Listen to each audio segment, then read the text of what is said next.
Yes one guys, good morning. So ito na yung sabi ko sa inyo guys na mamili tayo dito sa comment section. Kung sino yung mahintuan ng pag-scroll natin, siya yung mapili natin sa 500 for 10 minutes challenge at 10 seconds challenge.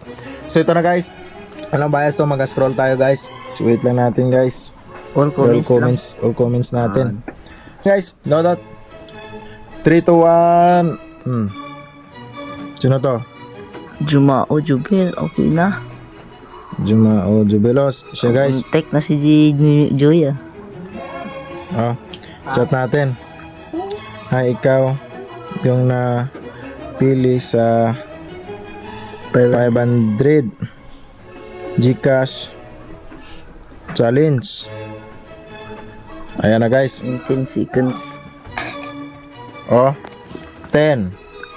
May nag-send guys. 20 na ko kagi. 9. May nag-send guys. 8. Bilisan mo gagi. Siya guys. Tunaw ang 500 pesos. Send Gcash number mo. Ayan na guys. Tunaw. At name. Tunaw. Tunaw yung 500 pesos natin guys. Congrats na sa. Tunaw na. Wala, mabilis. Hindi, open kasi siya eh.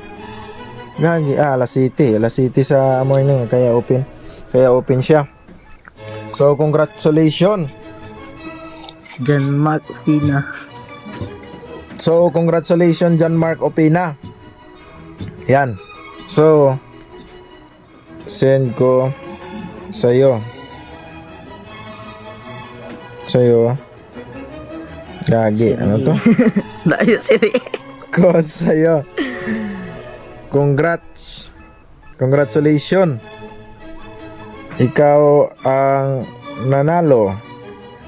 Yan. So, isend na natin guys. So, sa mga gustong magdaog guys, longgo naman ta guys.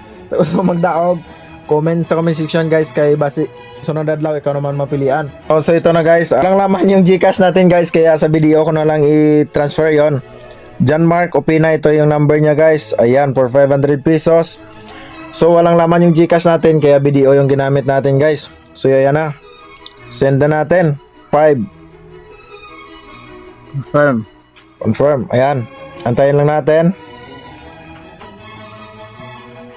Yan. Yan na guys successful na guys ito. Yan. Okay na. Nice. So congratulations sa iyo John Mark Opina, and let's go.